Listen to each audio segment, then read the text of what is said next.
Om Sahana Vavatu Sahano Bhunaktu Sah Viryam Karavavahai Tejasvinavadhitamastu ma vidvishavahai. Om Shanti Shanti Shanti. Om Sadashivasamarambham Shankaracharya Madhyamam Asmadacharya Paryantam Vande Guru Paramparam Shrutismriti Purananam Alayam Karunalayam Namami Bhagavatpadam Shankaram Lokashankaram Shankaram Shankaracharyam Keshavam Badarayanam Sutrabhashakritau Vande Bhagavantau Punah Punaha. Samasta Jana Kalyane Niratam Karunamayam Namami Chinmayam Devam Sadgurum Brahma Vidvaram. Om Bhadram Karnebhih Shrunuyama Devaha Bhadram Pashyemakshabhiryajatraha Sthirairangai Stuštuvagum Sastanubhihi Vyashema Devahitam Yadayuhu Swasti na Indro Vridhashravaha Swasti na Pusha Vishvavedaha Swasti nastarksho Arishtanemihi Swasti no Brihaspatir Dadhatu. Om Shanti Shanti Shanti. Hari Om, salutations to all. So, Omkar Upasana. Omkar has four matras, A, U, and Ma, followed by the Amatra, which is the fourth matra, which is also the state of Turiya. So, A, U, and Ma, the Upasana of Omkar is done when one chants Om. The bhavana one has is this Om is Supreme Brahman. Then specifically when one focuses on Akara, Akara represents the Virat, the total gross body. So our body we think is this much, world is different from us. So we live in that sense of limitation, finitude. In this Upasana, the understanding is that Supreme Brahman who is Omkar, that Brahman alone is manifesting as all this. So even this body is also made up of 5 elements, the world also is made up of 5 elements. So the Upasana is that one Brahman appears as all. That is how the body identification goes. Our feeling today is I am this one limited individual and now I am doing Omkara Upasana to get some particular result. This Upasana is done, please remember, for the sake of realization. This is not a Upasana for some material benefit. And so the whole worldview will change. Earlier, I think that world is separate and I am born into this world. And there are so many jivas in the world. Now the understanding is there is one Brahman who alone is appearing as all this. So the duality which we have in our mind, that goes. Like it is one, if we are in the dream, then there are many dream characters in the dream. And there is and those characters, I am one of them. So I am one of the dream characters in the dream. There may be other people, there may be other beings, there is hills, mountains, rivers, all that in the dream world. But when one sees from the standpoint of the dream creator, that dream creator is one. who is appearing as many. And further, that dream creator also is none other than the waker. So from this understanding that I am one jiva and like that there are many jivas, that is called Bahu Jivavad.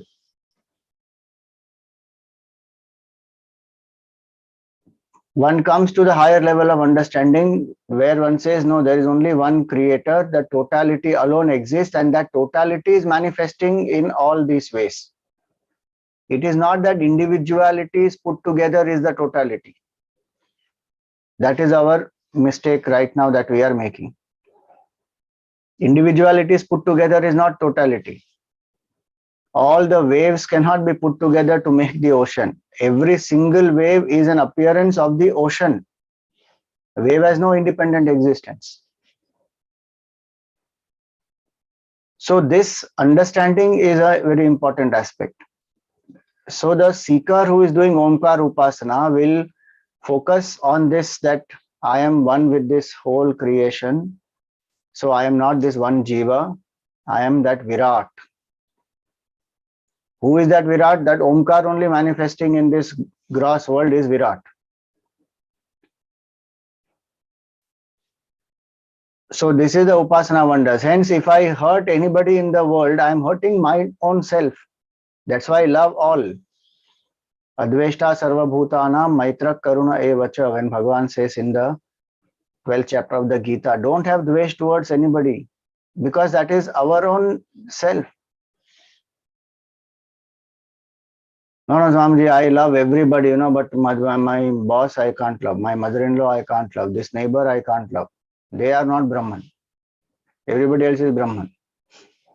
That we get stuck in Raga and Dvesh. That's why we have these ideas. But the Omkar Upasana itself is that where one says, no, there is only one Supreme, that is manifesting as the totality. So the entire standpoint has changed. That is called the Omkar Upasana. And now one lives with that attitude that all this is one Supreme Truth alone. So one lives in service, one lives in love, in compassion. And when the body drops, what will happen to this person? Now this person has still not realized Nirgun Nirakar Parabrahma Tattva. Final mukti is only through that. Even this level of upasana and living in this attitude through the day, that there is only totality, Jiva Bhav is an illusion, and that one is appearing as so many. One is inculcating that feeling, that bhavana, that upasana is bhavana pradhan. So one will invoke that feeling and live in that attitude.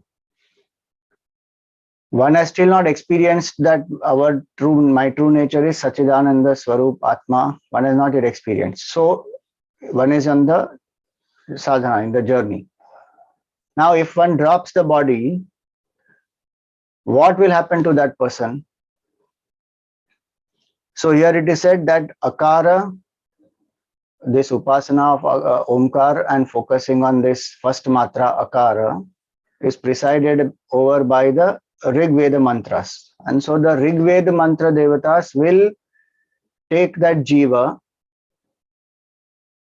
to ensure that the jiva does not go around anywhere else in the cosmos based on the sanchit karma of the past. That jiva will be born again on the earth in human yoni, in an environment where the sadhana is conducive. So tapas, shraddha, brahmacharya, all that one will attain, and one will continue the journey. Imagine that is such a big assurance the Upanishad gives. Otherwise, this bhoga vritti which is there, millions of lives we have lived in bhoga. Compared to that, sadhana what we have done is very less.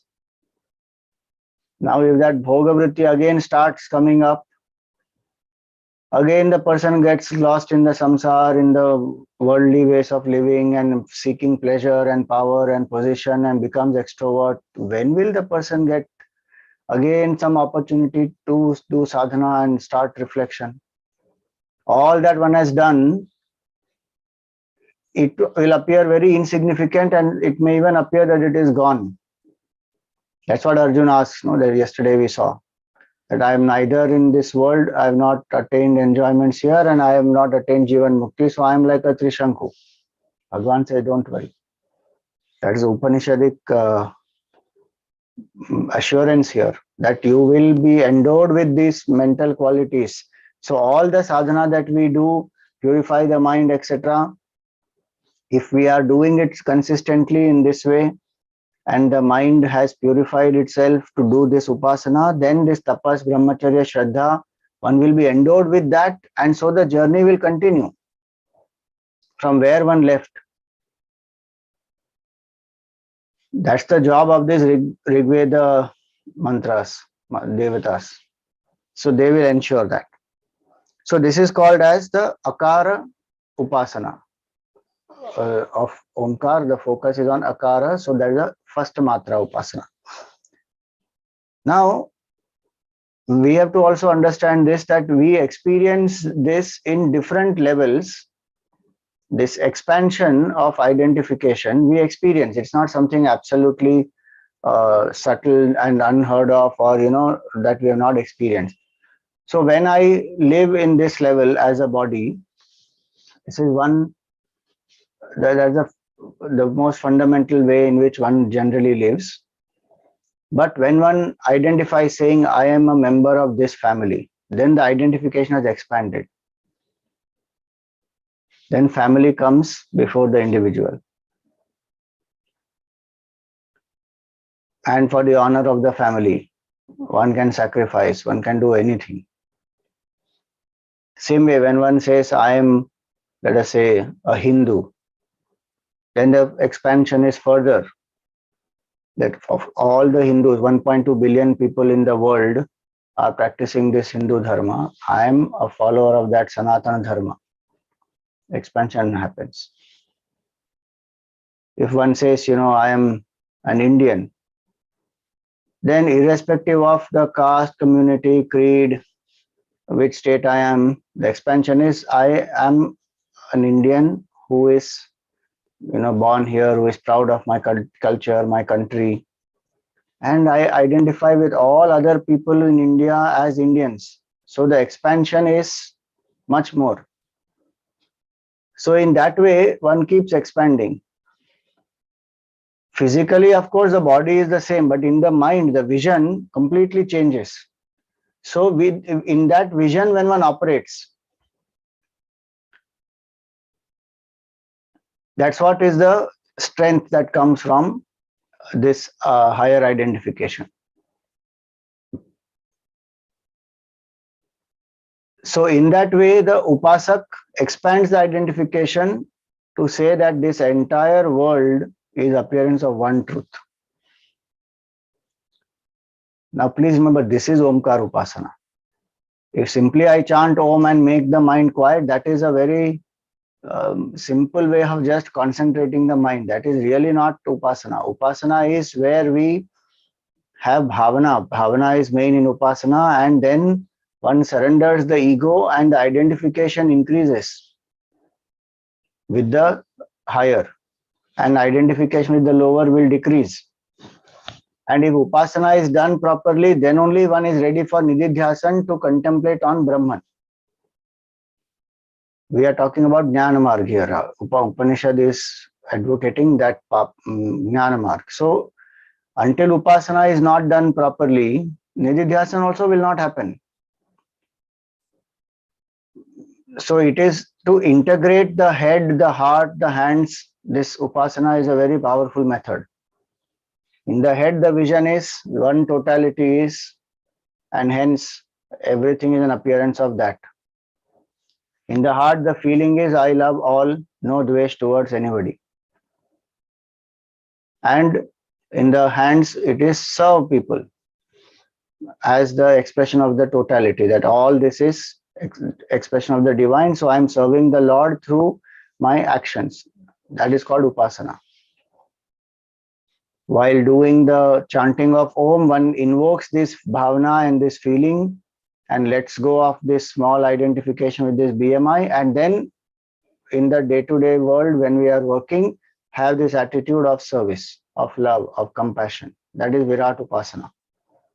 That is Akara Pradhan Upasana. That's the first matra. Now, what happens if one identifies with the second matra? So that is the fourth mantra.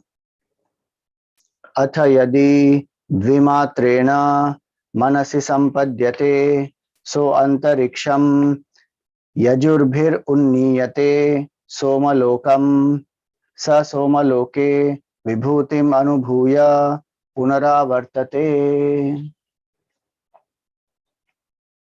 Now if, so Upanishad also says atha, and if dvimatrena manasi sampadyate,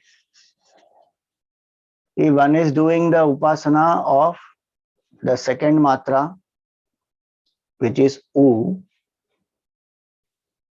like Akara represents the total gross body, Ukara represents total subtle body, which is Hiranyagarbha, Sutratma, Mukhya Prana, whatever name we want to call, Prathamaja, firstborn.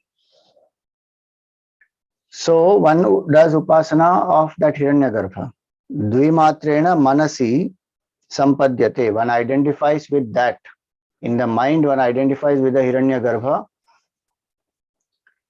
Meaning, just like we see that body is a part of this entire total universe, gross universe. This is 5 elements. This body also 5 elements.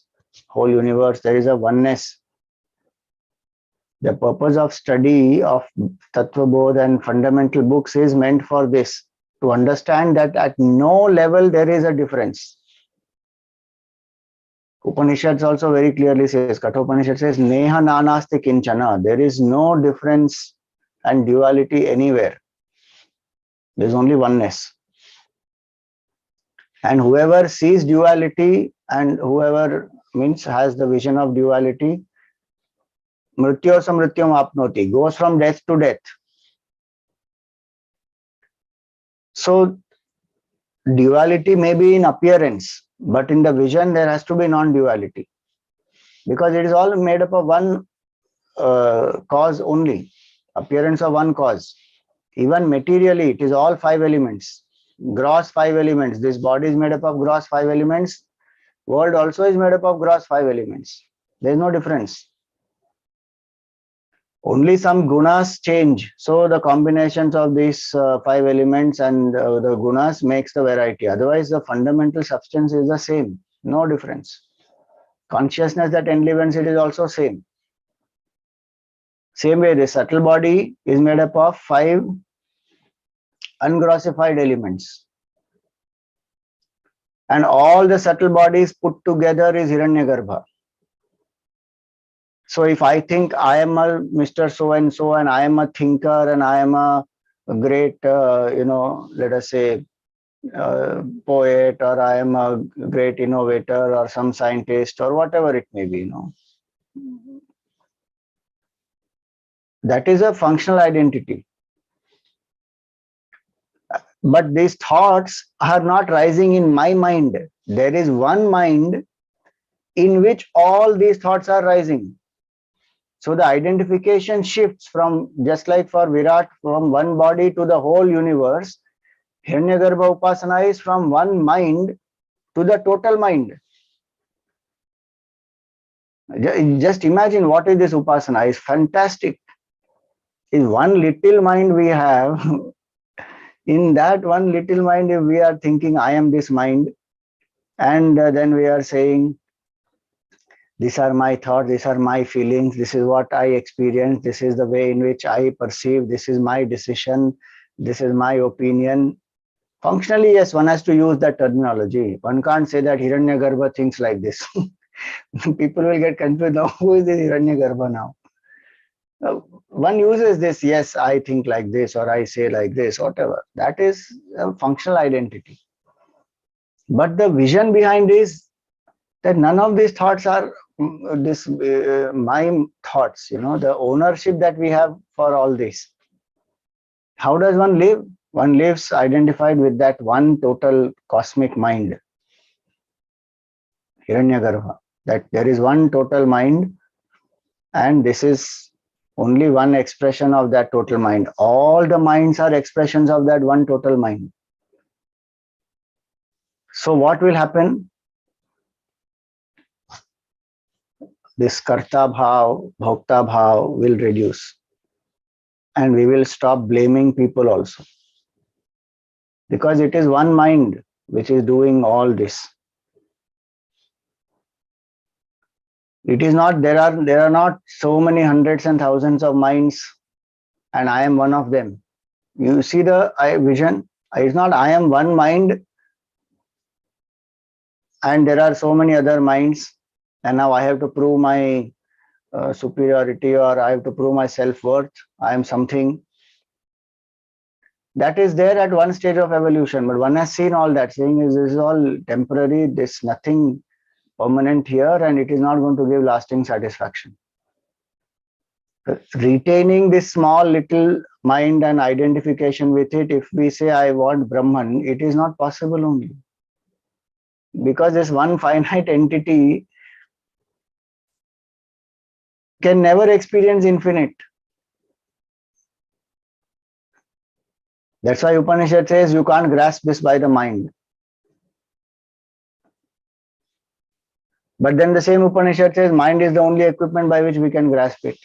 Manasa eva idam aptavyam. That is a purified mind. That is a subtle mind which does not have this kartatva bhav, bhoktatva bhav, which says there is one mind which does everything. So that is karta and bhokta. So blaming others, accusing others, favoring somebody, all that will stop.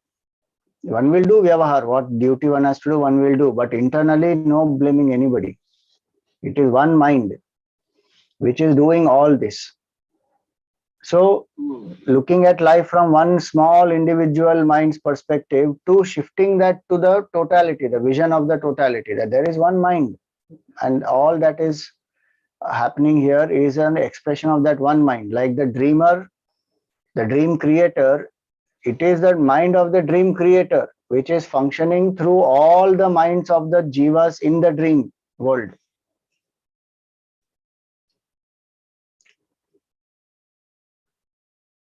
So if the identification is with that totality, naturally one will also understand many things which one was not understanding from individual standpoint. The vision of the totality brings a completely different vision and understanding of the universe, the way it functions, as well as the vyavahar with the beings. Like I give always the example of this computers because it's very easy to understand nowadays. Now so many phones are all there. They are connected to internet. Now each one of us is connecting to the internet. And we download things from the internet and we use on our phone, and we have customized whatever applications on our phone and email and photographs and everything. So that freedom is there and we do that. But all the phones are connected to one internet, and whoever is the server administrator, and there are lots of server administrators, that's the limitation of example. So whoever is the server administrator has a higher understanding, saying this many phones are all connected to this one server. So from that standpoint, whatever is happening because they are connected to internet. There are various facilities available and each one is using as per their choice. So same way our mind is connected to the total mind. So each one as a human being has purushartha kshamata, so one can choose what one wants to do, but all are connected by one, and the minds of all are enlivened by one truth only. So if somebody attains that state of Hiranyagarbha, it becomes easy for that person to even understand what is happening in the minds of other people. I'm not talking that siddhi is what one seeks. That will happen as a byproduct, and one is not even interested in that, really speaking, because one wants to realize the supreme self. But that is what will happen. So Hiranyagarbha Upasana means that one identifies with the total mind and lets go of this attitude, my thought, my feeling. This small, holding on to this small mind of ours, we get so attached, and then emotions have all kinds of havoc on us.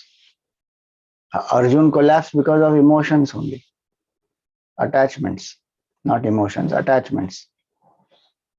So these emotional attachments, as they rise, then one gets deluded, one doesn't know what is the duty. All that is happening because of identification with the one personality, one individuality. Now I shift that identification. There is only totality. There is one mind, cosmic mind. That is appearing as all this.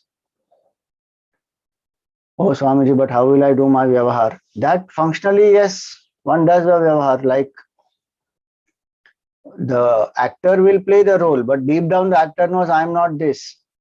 I am someone else. Same way, we will do our roles, but one knows I am not this individuality. I am that totality working through all. So that is called Hiranyagarbha Upasana. So he says here, Atha yadi dvimatrena manasi sampadyate. If the identification has become complete with this Hiranyagarbha, and in that situation, if the person has dropped the body, that one has to understand that mantra doesn't give that words. Those words are not there. That the person dropped the body. That one has to add, because that's the context of the question. Then what happens to that person? Which loka will that person go? Saha antariksham somalokam yajurbhi unniyate. One will go to the somaloka in antariksha. Huh? Somaloka. What is this somaloka?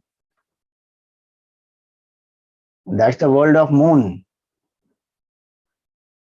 Acha, I will go to moon. I land in the moon. Array, these astronauts are doing so much.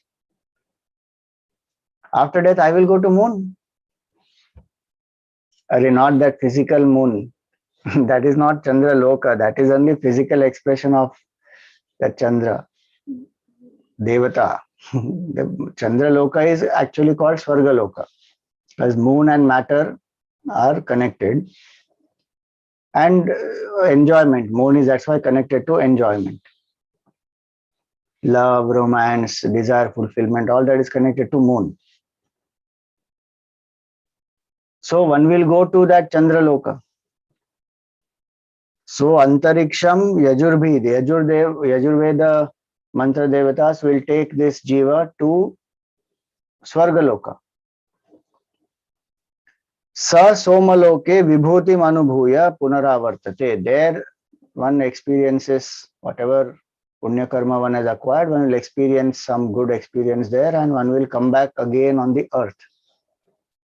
See, all this is how we understand that what is said in the Gita has sources in the Upanishads. Trivedya, so Trived, what is the mantra there? Shloka is there in the Gita, 9th chapter. Trividyamam somapa puta papaha swargairištva yajnairištva swargatim prarthayante te punyamasadya surendra lokam ashnanti divyan devideva bhogan. They will enjoy there. See, that is the people who have that desire for heaven. They do those rituals and they get punya karma, and the power of that punya karma will lead them to that heaven. Tetam bhuktva swargalokam vishalam kshine punye martya lokam vishanti. They enjoy this swargaloka, which is very vast, and they again come back martya lokam. Why is this seeker going there? This seeker does not want that sensory enjoyments, but the identification is with the entire universe. Moon is the presiding deity of the mind, and the identification of this Upasak is with the total mind. So one goes to Swargaloka. Not to enjoy sense enjoyments and pleasures and all that. In the case of this seeker, one goes and one is there experiencing whatever punya one has experienced, and then again one comes back. Divine divine powers, etc. one may have in that Swargaloka. It's like a seeker who goes to, let us say, some 7-star hotel. A bhogi going to a 7-star hotel and a seeker going to a 7-star hotel, there will be a lot of difference. It's like that. A person who is a seeker, because one has done the identification with the total mind, and the presiding deity of that mind is the moon, so one will be led there by the mantras. Now that person stays there, experiences whatever benefits of that upasana are, comes back. Again, the journey will continue for that seeker. The point to understand is actually this, both these are the path of return.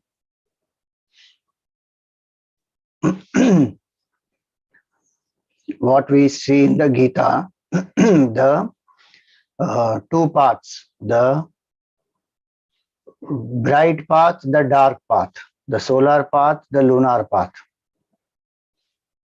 Both these are the path of return to earth. And both these are considered lower upasanas compared to the third matra, which is ma. That is the method to get krama mukti. That is considered lower than jivan mukti. So this is the hierarchy. Just imagine what heights Vedanta takes us to, and that is our true self. We have forgotten our true nature, and this is a process of retracing our journey, going back to the source, our own true nature. Omkar is our true nature. In the absolute sense, Omkar is Brahman, that is our true self. So the idea of Upanishad giving these two is to tell us, why do you want this? Strive for either Jivan Mukti or Krama Mukti. And right now this question is about the Krama Mukti. Omkar Upasana, what will that seeker get? So the teacher is answering, Parabrahma, Aparabrahma is Omkar only. So in that Parabrahma is Ishvara, Aparabrahma is Hiranyagarbha and Virat. But compared to Virat, Hiranyagarbha, Ishvara, Brahman is the supreme. That is Jivan Mukti Avastha. Imagine what state Tapon Maharaj reached, what state Gurudev reached. How blessed are we to have a Jivan Mukta Sant in front of us, who was there with us, with whom we interacted, who gave us this knowledge, whose grace is there even now. What level they have experienced. Crossing all these, one comes to Jivan Mukti. What Bhagavan says, Bahunam Janmanam Ante Jnanavan Mam Prapadyate Vasudeva Sarvamiti Samahatma Sudurlabha. That Mahatma is very rare to find, who says everything as expression of the divine. To find one such Mahatma is difficult. This is the glorious land Bharat which has produced so many such Mahatmas. Indeed, it is a blessing to be born in this country. Whether anybody accepts it or not, that is their choice. But it is a fact that unless Punya Karma is not there, one will not be born in Bharat. Full stop. One can be born anywhere else and one may feel that affluent life and this and that. It's okay. That's a part of evolution. It will happen. But Bharat is a different land. How many countless Mahatmas have come from here, and the traditions are so deep. The sadhana methods are so much, the vision is so vast, it's amazing. So one will be born. So Hiranyagarbha Upasana is this, where he says that Jiva goes to Somaloka. The Jiva may not have desire, but the Jiva did not attain that highest state.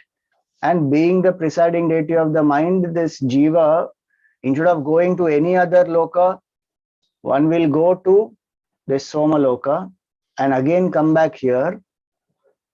Now, interesting it is, if that Jiva comes back here, what will be the gati of that Jiva? Earlier mantra gave the assurance that Manusha Lokam, one will come into this Manusha Lokam Upanayante, and then Tapasa Brahmacharya and all that. That will also be in this. We have to understand that continuity will be there in this, because I cannot rise to the level of Hiranyagarbha without understanding all this is expression of that. So Hiranyagarbha Upasana includes Virat Upasana. I can't say that there is one total mind. All minds are expressions of that, but gross bodies all are different.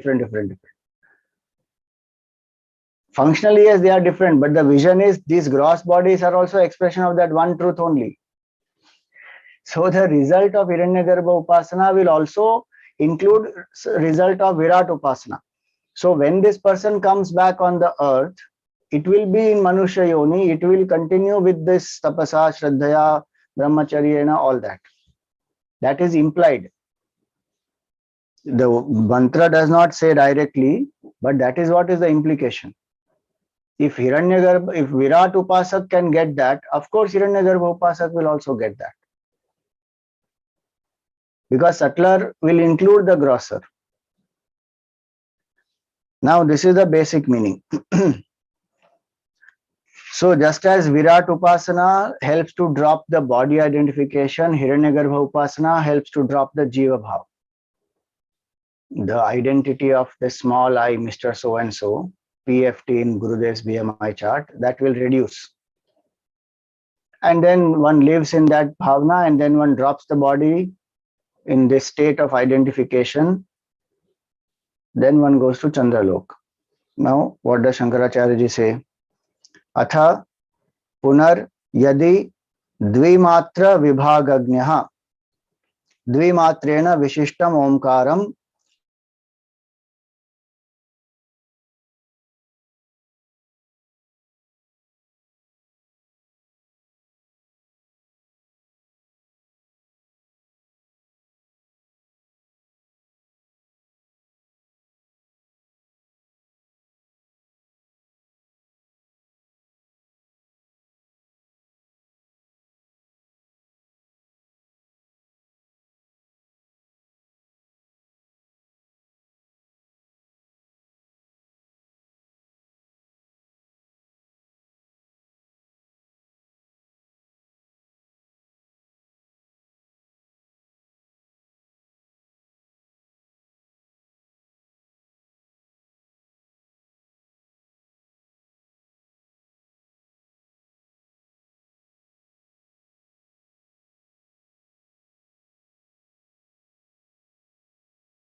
Sorry, internet got disconnected.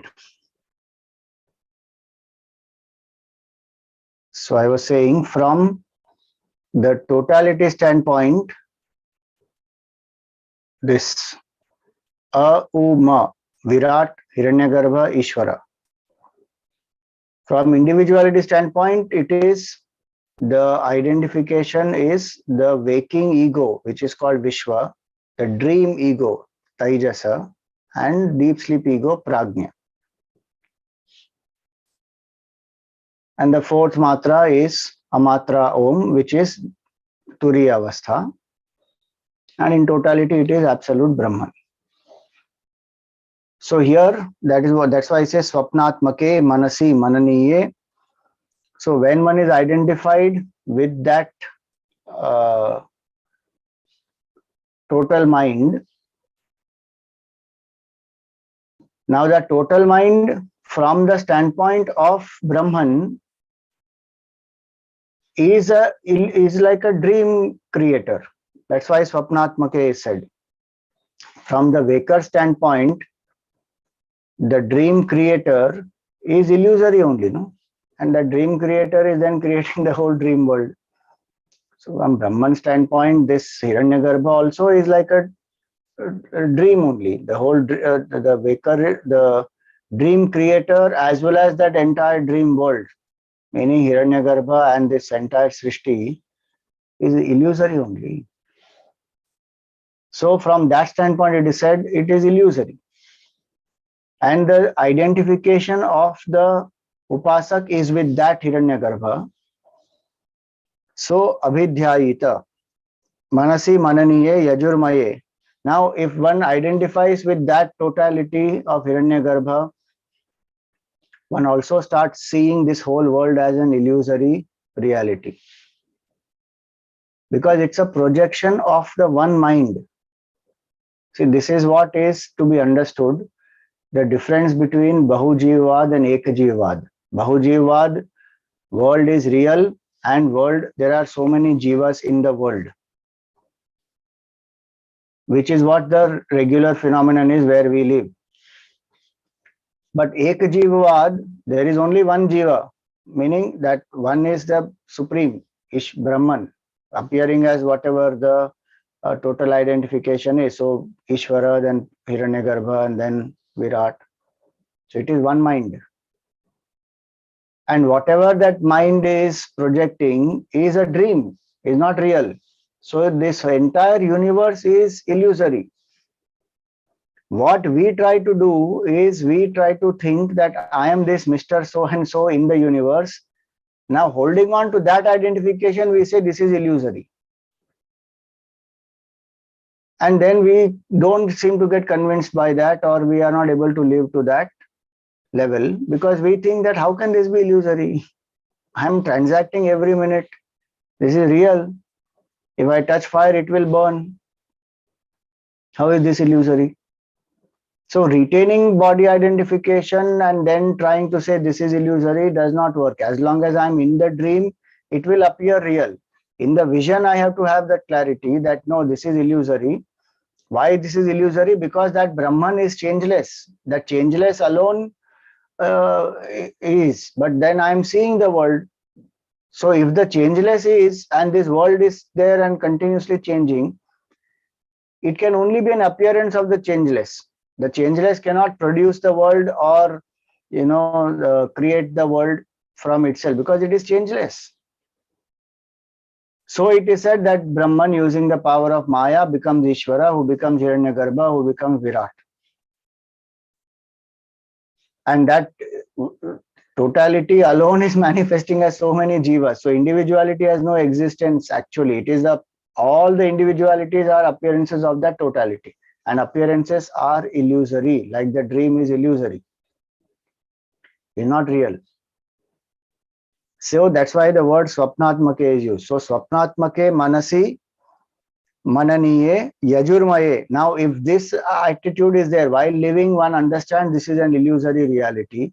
One doesn't blame anybody. One does what one has to do as the vyavahar, as the duty. But deep down one knows I am not this jiva and this world is illusory.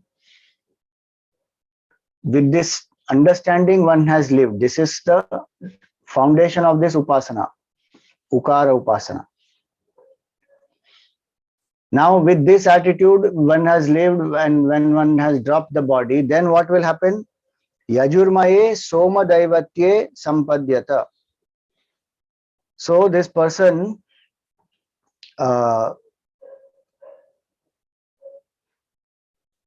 the Yajurveda mantra devatas, they will take this jiva ekagrataya Atmabhavam gacchati. So one has identified completely with this totality, and then when one has dropped the body, sa evam sampannaha. In this state of identification, mritaha, when one has died, antariksham antarikshadharam dvitiya matra rupam dvitiya matra rupaireva yajurbhir unniyate somalokam. So dvitiya matra represents this. The Ukara represents the total mind and the Somaloka. One will go to that. Saumyam Janma Prapayanti Tam Yajumshi iti Arthaha. And there one will get a good birth in the Somaloka. Saumyam Janma Prapayanti Tam Yajumshi. So this Yajurveda mantras will ensure that they get a good body there. They exhaust their punya karmas. And sa tatra vibhutim anubhuya, having experienced the glory of Swarga. See, unasked also it is coming. Huh? One doesn't want it, but one has identified with the total mind. So, okay, one goes there to Swarga Loka. Now, one very nice point to understand here is this. Just because something is there doesn't mean I have to enjoy it. Our mindset works like that. I didn't ask for it, Swamiji. It just came and somebody gave it. Now, might as well have it, when they've given it. I didn't ask for this cake and this ice cream and all, but they ordered and it has come. So I might as well enjoy it. What is wrong in that? That is our mindset. So even those things which we don't need, which are not required, we will fall for that also. Just because it is there, I don't have to use it. In the world, so many things are there. And people may give so many things also. Just because it's given, why do I have to enjoy it? Not necessary.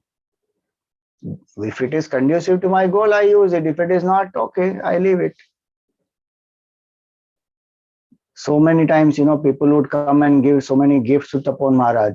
Just because they have given the gift doesn't mean he has to use it. He lives in Vairagya, he doesn't need. He will give it away to somebody who will require it. Or sometimes if that, he is lost in contemplation, tapasya and all that. So sometimes that thing will just get spoiled also. But just because it is given now, why do I have to eat that or enjoy that? Not required. World can give anything. Past karma also will bring so many things in our life. Today's present understanding, if it is different, then I don't need to engage in that. So this seeker goes to heaven, but not necessary that if he goes to heaven, he has to enjoy, eat and drink and see the dance and then live a bhogi's life. No, the seeker can live quietly, just as a sakshi witness, observe all this, what is happening here. That's the sadhana the seeker has done to have this vision that this is also an appearance only. This is world is appearance, that also is appearance only. Everything in the realm of finitude is an appearance. So the seeker will live with that attitude. Oh, Swamiji, if it is anyway appearance, why not enjoy it? Because that enjoyment also is appearance. That is the problem there. Because in that enjoyment, we forget that it's an appearance.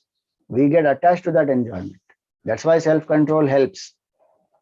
Those people who say the world is anyway illusory, let us eat, drink, be merry. Because anyway it's illusory. Why did live in self-control?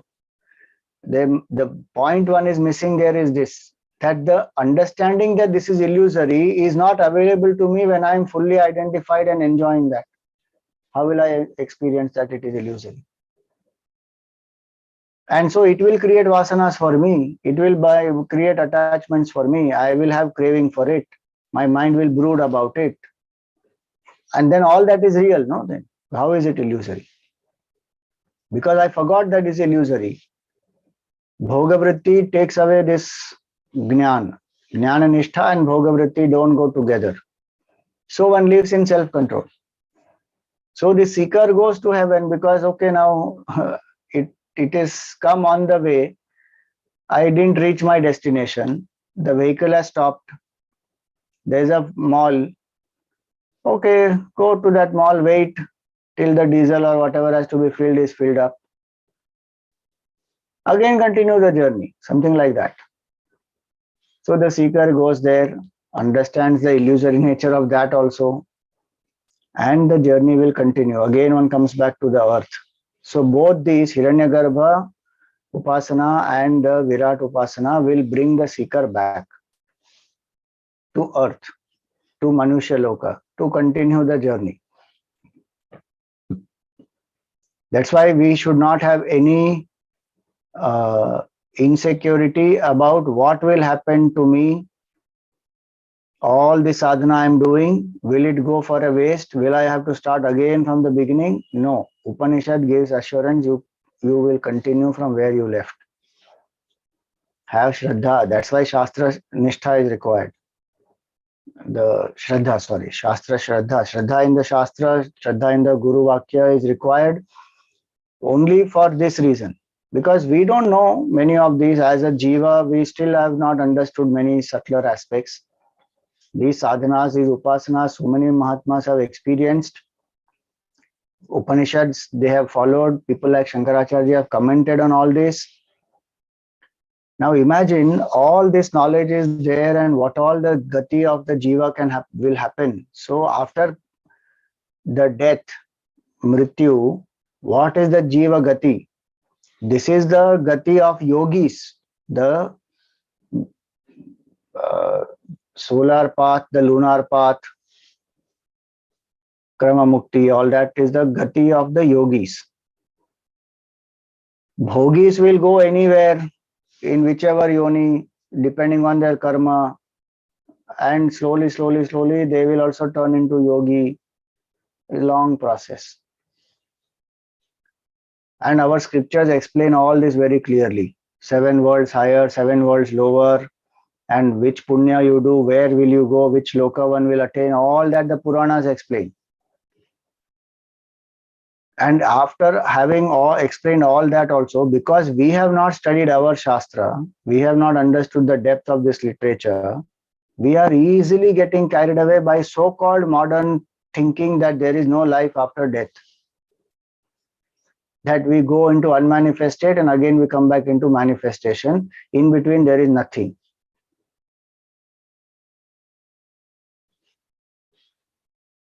Upanishad don't support that. Vedic knowledge doesn't support that. Punarjanma and the Jiva Gati after the Mrityu is a fact, whether one accepts it or not. That's why Shraddha Karma, etc. is done. Because life is a continuity till one doesn't realize I am Supreme Brahman. So with the deeper vision is how we have to live our life. Anchored in dharma, anchored in values, keeping the goal very clear. If Jivan Mukti is my goal, then the intensity of effort also has to be so much. Now just look at it. Even this Virat Upasana, Hiranyagarbha Upasana is not easy to do. To live in that state all the time. Identified with the total gross body, identified with the total subtle body. That itself is not easy to do. Then we are talking about Jivan Mukti. Much more difficult it is. That is one end of the spectrum. The other end is one is living absolutely ignorant of all this, fully identified with the body, living in the body, for the body, as the body, and says, YOLO, you live only once, so eat, drink, be merry. These are two ends of the spectrum. One has to understand the deeper meaning of the Shastra so that one makes the right choices in life, because there's a long way to go. It is when one wakes up to that state, one realizes, oh, this was illusory, this was not true at all. This was all, the entire thing was, there was no Srishti ever created. That is the highest state. But till then, one has to be very careful, alert, walk the path properly, do the sadhanas, do upasana. Life is given for that. Human life is meant for sadhana only. It's not meant for just whiling away. From a deeper standpoint, higher standpoint, we say that whiling away of time and enjoyment as a human being also is a part of getting vairagya. There is no doubt in that. But having come to this path, having understood this, then one should start practicing some of these. And this can be practiced in any state. It is not necessary only sannyasi has to be there to practice this. Even as a householder or as a brahmachari, one can practice this. Vanaprasthi, one can practice this because it's a question of identification. Internal identification that I am not this one body, I am one with this whole universe. So the entire universe is my body.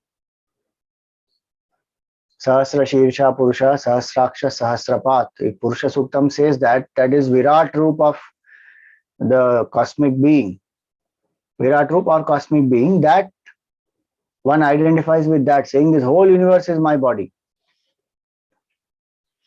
Same way one identifies with Hiranyagarbha, the entire total mind, that alone is real. This individuality is an appearance of that total mind. So it's not so many different minds, one mind. So now one lives in that way, consciously strives to live with that attitude. That is the Upasana. And both these, as I said, are given for us to understand that these are still lower. Now strive for higher. So the main mantra of this chapter, 5th chapter, is the mantra number 5. As I said, see, this mantra is talking about the Upasana of Ishvara, the Makara Upasana, and which will make that jiva ready for Krama Mukti. From the standpoint of Jivan Mukti, this is still lower.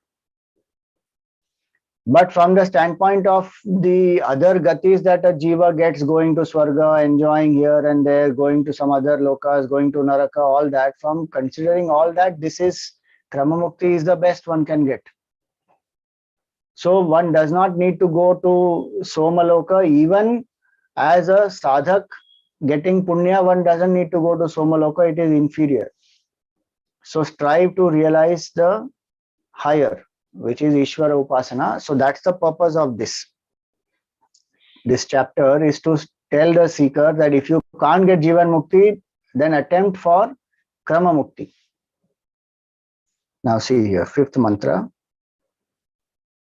Yaha punaretam trimatrena omityete naiva aksharena param purusham abhidhyayita sa tejasi surye sampannaha yatha padodaraha tvacha vinirmuchyata evam havai sa papmana vinirmuktaha sa samabhir unniyate brahmalokam sa etasmat jiva ghanat parat param purishayam purusham ikshate tadetau shlokau bhavataha.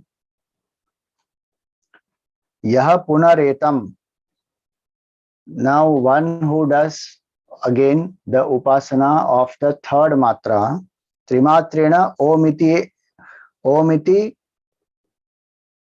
etena eva aksharena. So here it is not said only one focuses on makar.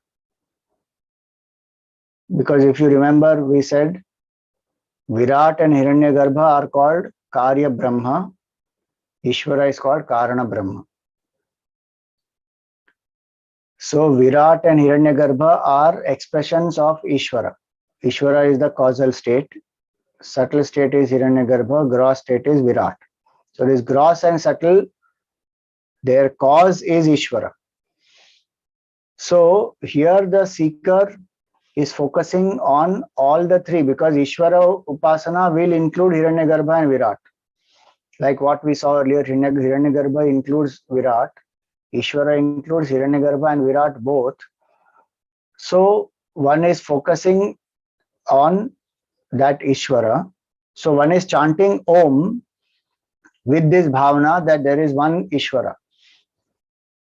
Om ityenaiva aksharena, not makara. See, earlier it was said dvimatrena in the earlier mantra, and before that ekamatra abhidhyayita, one matra abhidhyana Dvimatra abhidhyana. Here, Trimatrena is said, but Om iti aksharena. It is not said only Trimatrena. Earlier too, it was only one matra, two matras. Not full Om was said. Which means that chanting was done of Omkar, but focus is on Akara. In this chanting is, and second one, chanting is done of Omkar, focus is on Ukara. In this one, chanting is done of Omkar, but focus is not on just Ma. Focus is on the entire Om as Ishvara only, as that supreme causal state. So, Param Purusham Abhidhyayita. Then what will happen to this person? Now, what is the Ishvara Upasana? The Ishvara as the causal body, by itself as the causal body, Ishvara is formless, because causal body is unmanifest state. The first form is Hiranyagarbha. So all the forms which we worship are Hiranyagarbha level. Ishvara here is Brahman only, using the power of Maya has become Ishvara. So one connects to the, one may still use the form, like here one is using Omkar. So what we saw earlier, how one has form of Vishnu and others, and how one has bhakti in that, same way one has bhakti in Omkar. And in that Omkar, then either Akara, Ukara or Makar. So Virat, Hiranyagarbha or Ishvara. Please remember, same thing applies even to other upasanas. One can consider Vishnu as appearing as this whole universe and serve. Or one can say Vishnu is the total mind and reduce one's karta and bhokta bhav. Or one can say Vishnu is that supreme nameless formless entity. I meditate on that nameless formless entity where there is no duality. See, causal state, no? In our deep sleep, we are in the causal state. So what is that? What is in that causal state? There is no experiencer, experienced, and experience. This triputi is not there. So the let us say the food, the person who eats the food and the experience of eating food, not there. Triputi it is. In waking and dream, this triputi will be there. But in that causal state, there is no triputi. In deep sleep, no triputi. So this upasana is to rise above the three triputi. And one says the Ishvara alone is, and Ishvara is without name, without form, without attributes. No, sorry, without name, without form, but attributes are there. Sorry.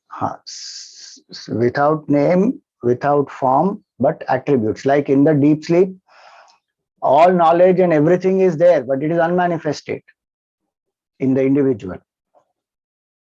That's how when we wake up from deep sleep and again we come into dream and then into waking, we remember whatever knowledge we had and we don't forget. It is only that in deep sleep it has gone into an unmanifest state. Same way at the totality level, all the names, forms, they have become unmanifest, but guna is there. So Ishvara is compassionate, kind, and all those gunas are there in the Ishvara, but all is unmanifested. So one who meditates on that Ishvara, saying that where in that state there is no duality, there is no experiencer, experienced, and the experience, the triputi is not there. I meditate on that Brahman which is beyond the duality. Trishudhamasu yad bhogyam bhokta bhogascha yad bhavet tebhyo vilakshana sakshi chinmatroham sadashivaha. So it is that consciousness which is beyond the subtle and the gross, beyond the manifestation, this supreme cause of the whole universe. The Hiranyagarbha and Virat also come from that supreme Brahman, and it is that Brahman who is using the power of Maya is the creator. So one identifies with that creator while chanting Omkar. One meditates on that supreme Purusha, that one consciousness it is, which is the cause of this whole thing. Now, then what is the difference between this and Nididhyasan? In Nididhyasan, one is saying that consciousness is me. That's the power of Mahavakya. Here one is saying, I am an Upasak doing Upasana of Ishvara. And who is that Ishvara? Cause of the whole universe, controller of Maya, who is nameless, formless, but who has attributes. So Virat and Hiranyagarbha is name and form, Sagun Sakar Upasana. Sagun Nirakar Upasana is Ishwar Upasana. And when one gets Brahma Jnan, one contemplates Nididhyasan on Nirgun Nirakar, where there is no Ishvara also. Brahman alone is everything else, there is nothing else, only Brahman. That is Nirgun Nirakar.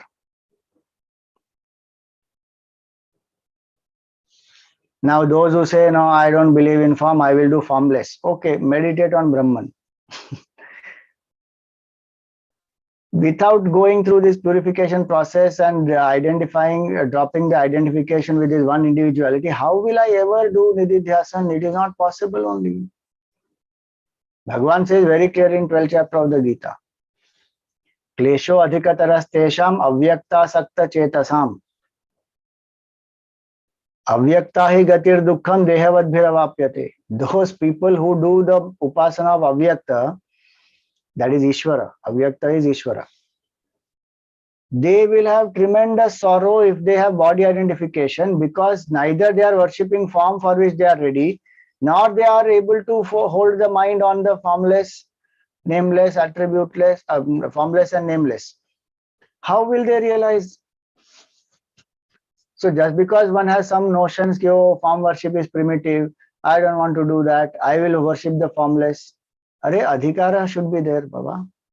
When we have adhikara, then there is no problem. But without adhikara means qualification, eligibility. If I say I will do formless, neither here nor there.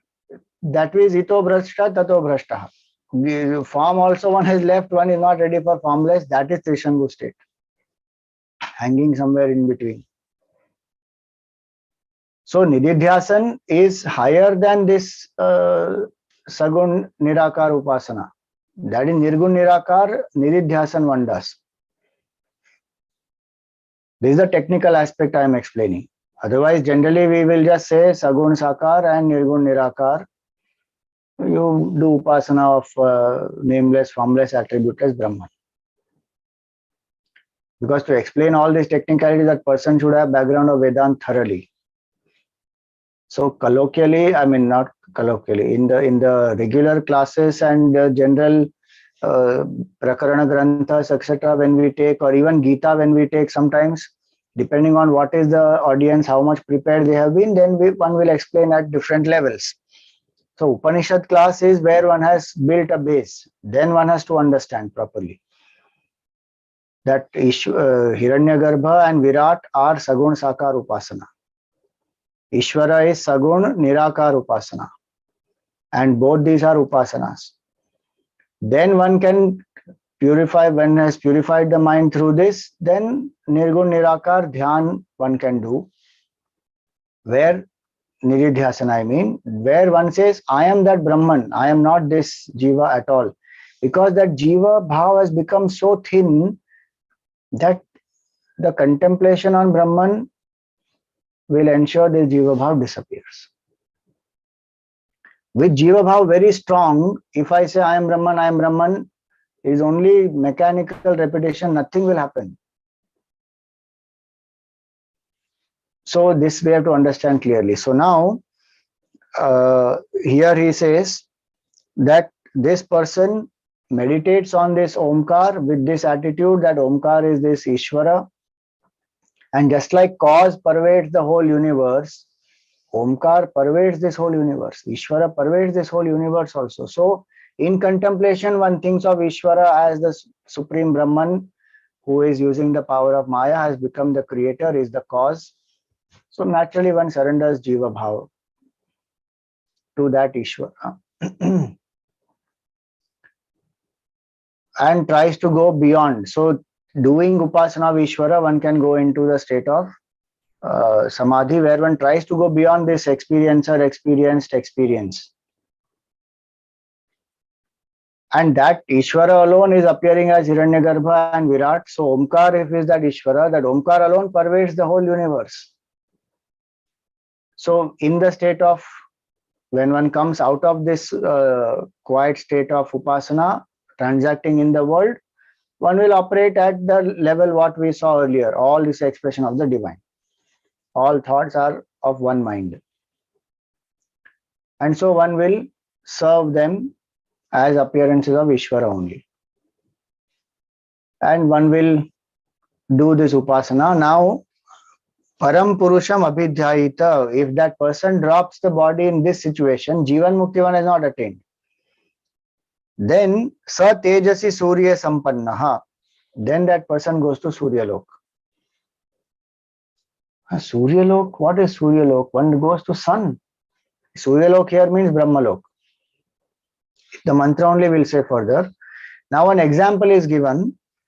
Yatha padodaraha tvacha vinirmuchyata evam havai sapapmana vinirmuktaha. Like the snake drops its old skin and wriggles out of that and has a completely new skin. You know, if you see, it's very fascinating. That old skin will look like a snake only. Exactly. That shape also, it will be like that. And the snake has wriggled out of that old skin. Until, of course, you take it, lift it, then it will change the shape. Otherwise, it will remain in the same shape in which that snake has left that old skin. It has come out of that skin. It will just remain like that. How the snake casts the old skin and comes out with the new skin, same way this seeker drops all papa, papmana vinirmuktaha. And where will this person be led? Samabhi. So Samaveda mantra devatas will take this jiva to Brahma Lokam. So Surya Loka, Brahma Loka, same. Then why Surya was used? Because solar path, lunar path. Surya symbol of knowledge, Ishvara. So we worship Surya not as a star. We worship Surya as Ishvara only. No? That's why we have the Gayatri mantra where we worship Surya. The manifest symbol of that Surya Devata, that Ishvara, who is unmanifest, is this physical Surya. So we look at that Surya, but remember that Supreme Ishvara who is unmanifest. That's the depth of the Gayatri mantra. That which is unmanifest, Ishvara, manifests in form of Surya as a star to provide life, to provide nourishment, energy, all that. Earlier we saw Prashnopanishad has done so much about Surya Upasana. So that for us, that Surya is symbol of knowledge, of life, of consciousness. So the seeker doesn't want bhoga. The seeker is not interested in some material enjoyments. Seeker is wanting mukti. But one could not get Jivan Mukti. One doesn't have bhoga vasanas to go to Swargaloka or to go back to earth. One will go straight to the highest loka. What is that? Brahma Loka, the 7th level. Bhuloka is the first level of evolution. There are 7 levels below. Atala, Vitala, Sutala, Rasatala, Talatala, Mahatala, Patal, 7 below. They will lead to devolution. Evolution is from earth. Bhuhu, Bhuva, Swaha, Maha, Janaha, Tapaha, Satyam.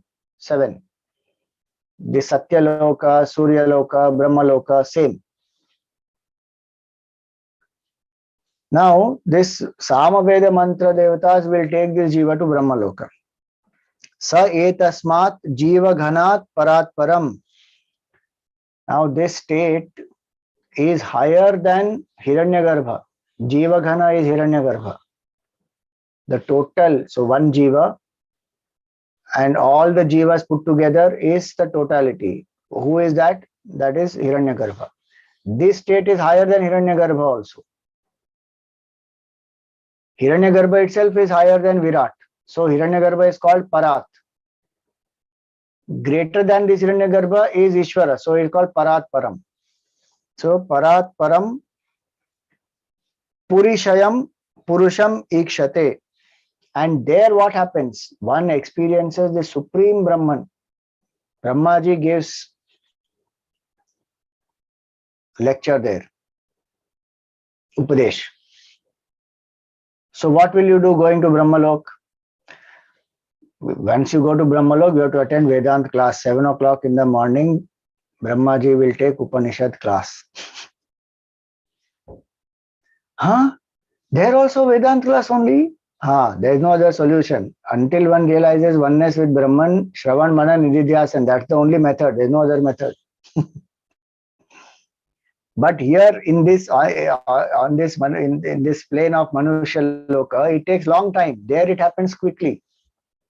Because mind is so purified. You just see now what is the level of this mind. That mind, for whatever prarabdha reasons, the body drop, could not realize Jivan Mukti here. That mind goes straight to Brahmalok. And there Brahmaji gives Upadesh. Sometimes it is said that Brahmaji gives Upadesh at the time of Pralaya. So till then one is living there in contemplation. Sometimes it is said Brahmaji gives Upadesh and the Jiva realizes quickly and then lives as a Jivan Mukta for that long period of time in Brahmaloka. And then in Pralaya, of course, all the Jivas merge into Brahmaji. So that's a different matter.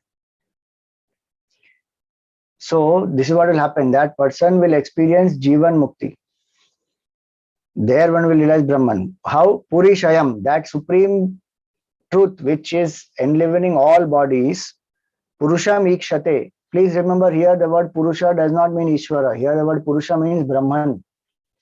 In the earlier mantras, the word Purusha meant Ishvara, the Karana Brahma. Here it is beyond Karana Brahma, absolute supreme reality, nameless, formless, attributeless, Nirgun, Nirakar.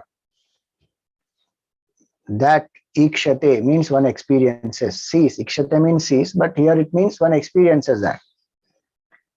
Now Pipalada Rishi says, Tadetau shlokau bhavataha.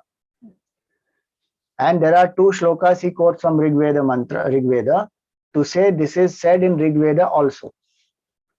So that nobody should say that, oh, Pipalada Rishi is cooking up his own theories. He says this is said even in the Rigveda mantra. So that is mantra number 6 and 7. So that we will take tomorrow. Today we will see some portion of this bhashya of this mantra. Sa punar etam omkaram trimatrena trimatra vishaya vijnana vishishtena omityenaiva aksharena param suryantargatam purusham pratikena abhidhyayita. So one is doing this upasana of Omkar, consisting of 3 matras, chanting Om, but meditating on the Ishvara, not focusing only on one matra, on Omkar as a whole, and focusing on Ishvara. And who is the symbol of that Ishvara? Surya Antargatam Purusham Pratikena. So the consciousness which is enlivening that Surya, for us that Surya is a pratika of that Ishvara. Meaning one may think of Omkar itself as that Surya or that Ishvara. In the world, the physical manifest symbol is Surya Devata also. Please remember, don't think Surya is separate. The consciousness enlivening Surya is separate and Omkar is separate. It is same. But because Surya Loka one goes to, Brahma Loka one goes to, the path of the sun. And the paths are different. This path of the moon is different. Path of the sun is different. Path of the moon one goes and one returns. That's what it is. That's what it means when Bhagavan says that. Earlier, I think I have explained in Prashnopanishad. The 2 gatis have come earlier also. That time we explained that when it is said in the Gita that Agnihi Jyoti Ahaha Shuklaha Shanmasa Uttarayanam, these 6 conditions which are there, the 6 months which are there, which are Uttarayana months. And please remember, Uttarayan does not start on Makar Sankranti. Uttarayan is constant. It will not change. It will be 21-22 December. For a huge long period of time, it will remain 22-21 December only. That is Uttarayan. Makar Sankranti keeps changing. Our celebration is not of Makar Sankranti. Our celebration is actually for Uttarayan.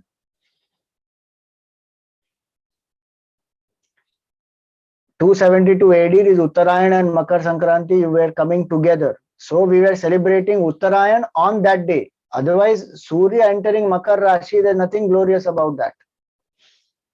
Because every month Surya enters one Rashi. What is so great about Makar Rashi then?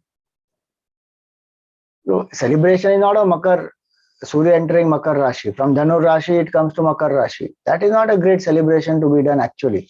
We may connect it with various other things and for harvest and this and that. And today we are celebrating, nothing wrong in celebrating that way. But if one thinks Uttarayan begins on that day, that is wrong. Uttarayan doesn't begin on that day. Uttarayan has begun before only. After 9,000 years, this Makar Sankranti will come to June. And then totally 26,000 years, it will again come back to this Uttarayan date. That is because of the axial precession of the earth. So Uttarayan time, when one departs, Agnihi, fire, Jyoti, light, Ahaha, daytime, Shuklaha, bright fortnight, and 6 months of Uttarayan. In these conditions, when one drops the body, the devatas of this condition will lead that jiva. Where? To Brahmaloka. No, if a jiva who is very meritorious, if the jiva lives in Dakshinayan, then what happens? Then that jiva will wait till Uttarayan sets in some lounge. One will wait as though. Because the Uttarayan devatas have to get ready. They will take this jiva there. Same way here it is the Samaveda mantra devatas who will take the jiva there. So that we have to remember. So that's why Surya is used here. So Chandra Marg, the devatas are different. Surya Marg, the devatas are different. Who are those devatas? In this context here it is said the Samaveda mantras are the devatas for Surya Loka. Yajurveda mantras are the deities for the Chandra Marga. So devatas are different. They have different portfolios and they will take. People think we are a primitive culture. This is the advanced culture. This is the deeper understanding of Vedanta, of the universe and the way in which universe functions and how the jiva attains mukti. This is called advanced culture. This is not primitive culture. Primitive people can't think like this. The buddhi is not sharp. This is subtle thinking and experiential. Yogis and Mahatmas have experienced all this. It's most amazing. So, this is what one goes through when one does this Upasana of Omkar. More we will continue tomorrow. Same, 7 o'clock to 8:30. Yes. Hari Om Swamiji, thank you. Swamiji, I have 2 questions. 1 minute, I can't hear you. Just 1 minute. Yeah, okay, please. Hari Om Swamiji, Pranam. I have 2 questions, Swamiji. The first one is just for my understanding. Even if someone is doing the Hiranya Garva Upasana, and as you said, he will go to Swargalok, and the idea is, of course, not to enjoy, not to have that bhog vritti, but is it not the case that he's going there to anyway exhaust the vasanas, and no impression is going to be added on? So isn't it better that those vasanas get exhausted over there? That's why it's called. The jiva is not going there because of vasanas. Right. Jiva is going there because of punya karma. Mm-hmm. that punya is leading that jiva to that place. It is not that jiva has bhoga vasanas to exhaust which one has gone there. If one has those bhoga vasanas, then of course one will enjoy there. So in this, here the upasana context is to understand the phala of upasana. The phala of upasana is punya. That will lead the jiva to that loka. That is not capable of leading the jiva to brahma loka, and nor it is capable of giving jivan mukti.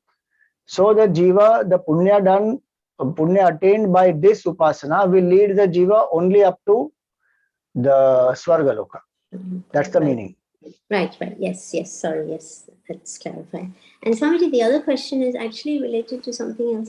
So, like the prayer that we have in Shiv Sankalp Suktam, where the seeker, when he's chanting that prayer, and prayer is to divinize the mind, so it's in tune with the total mind. So there, the total mind, is it not the Ishvara, or is it the Hiranyagarbha? Is it equivalent to Hiranyagarbha? See, I don't remember which mantra it is. So at the moment, I can't comment on that. Oh, okay. All right, Swamiji, perhaps.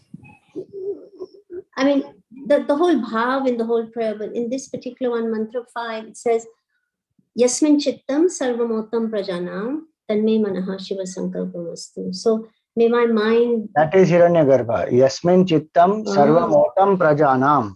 Is Hiranyagarbha. Okay. That is total mind, Hiranyagarbha, in which all the minds are, what we say, tied, strung together. That is Hiranyagarbha. See, please remember, technical definition of Virat, Hiranyagarbha, Ishvara is for a certain understanding. All are appearances of one Brahman only. Yes. No difference. But this is a graded understanding for the seeker to evolve systematically, giving a body identification, then Jiva Bhav, and then the Triputi, and then realizing Brahman. So that's a graded method. But otherwise, they are one only. That same Ishvara appearing as Hiranyagarbha. So if you say it is Ishvara in general, there is nothing wrong. Because as I said, sometimes when we write, and it is written either in the book there, or maybe a talk is given, one may say it is Ishvara. Because then suddenly who is Hiranyagarbha, people may not understand. Right. Understand. So Swamiji, so if one is saying the prayer with the bhav of Ishvara, like, which, like the bhav is, prayer is to Ishvara, not to the technical Hiranyagarbha, that's okay, is it not? It's like trying to identify with Ishvara. Yeah, no problem. Okay, thank you so much. Very good.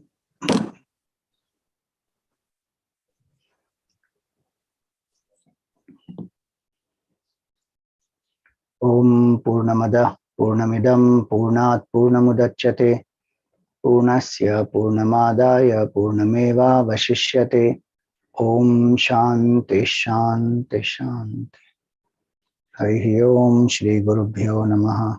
Harihi Om.